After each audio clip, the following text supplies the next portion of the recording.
Tak ada jawaban lagi. Mas Ismail berlalu pergi. Ia terlihat sangat kecewa hingga matanya berkaca. Jika aku menerimanya lagi, maka akan mudah ia melakukan kesalahan yang sama.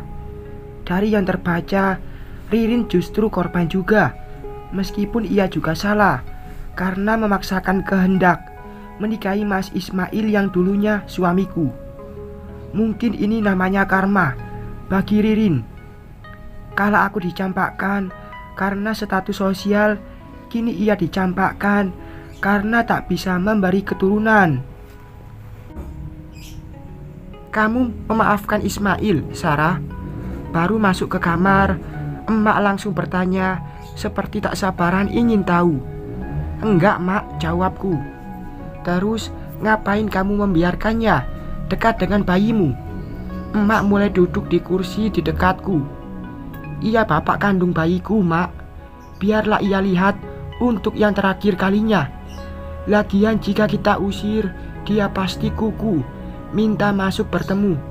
Aku capek, seperti main kejar-kejaran, hingga tak ada habisnya dengan bicara langsung. Masalah ini akan selesai. Inilah perbedaan kala sedang hamil. Rasanya sekarang hatiku lebih kuat, meskipun sakit. Tidak semudah itu mengeluarkan air mata. Mungkin karena logikaku menguasai hati, hingga air mata ini tertahan.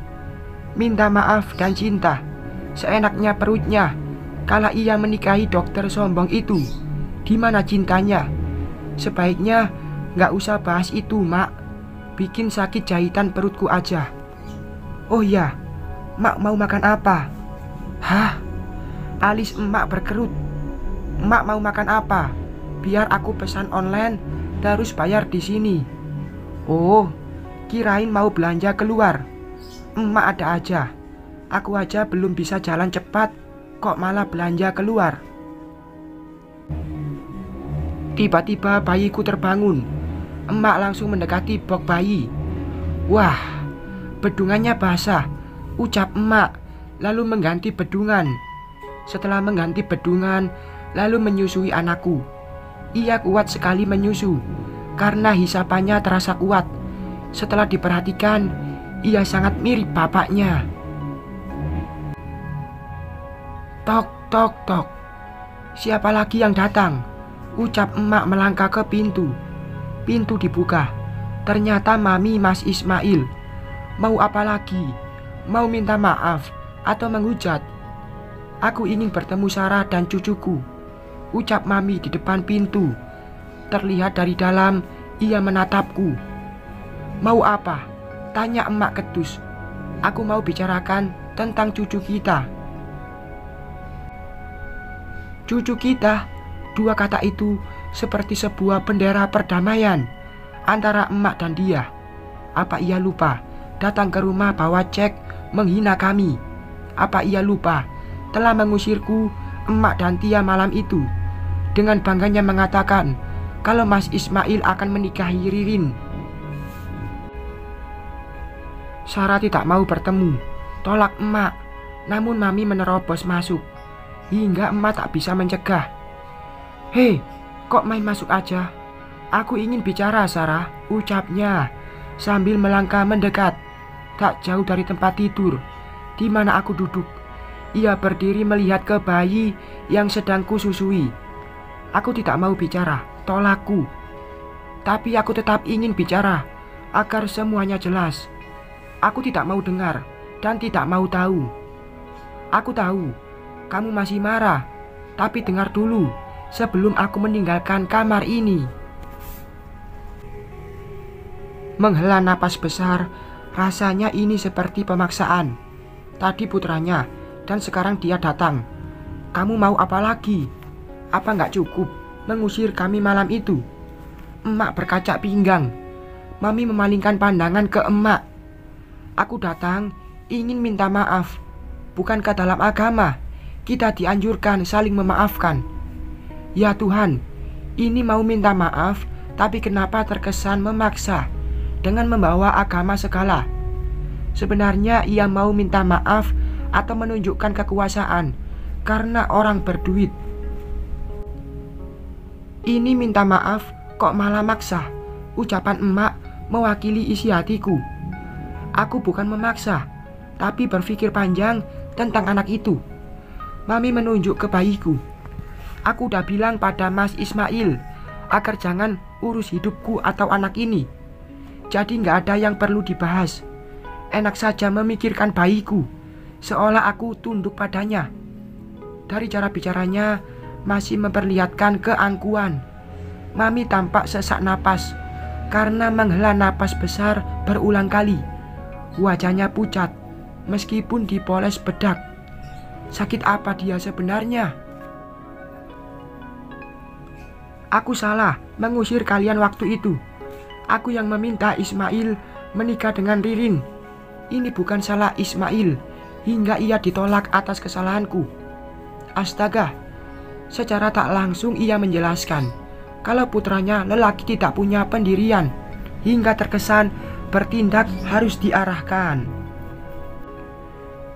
Hei, Ibu Ismail, jangan buat seolah anakmu seperti lelaki lemah hingga bertindak sesuai emaknya.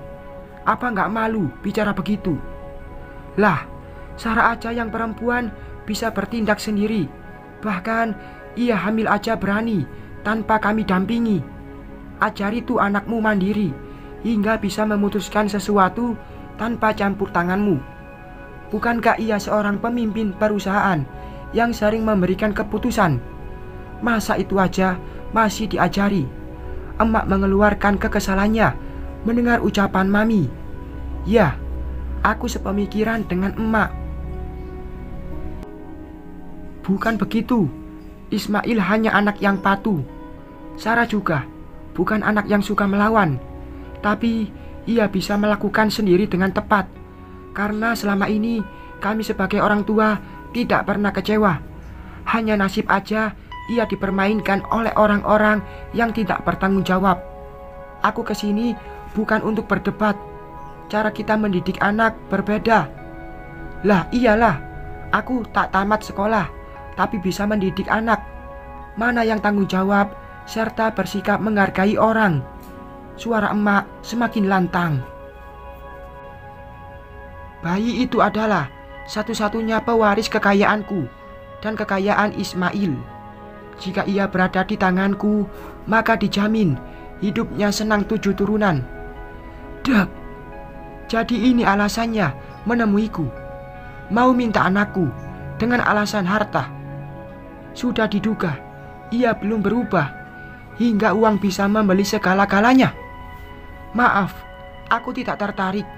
Sebaiknya nikahkan saja putramu dengan wanita lain yang sederajat dengan keluargamu, Mi.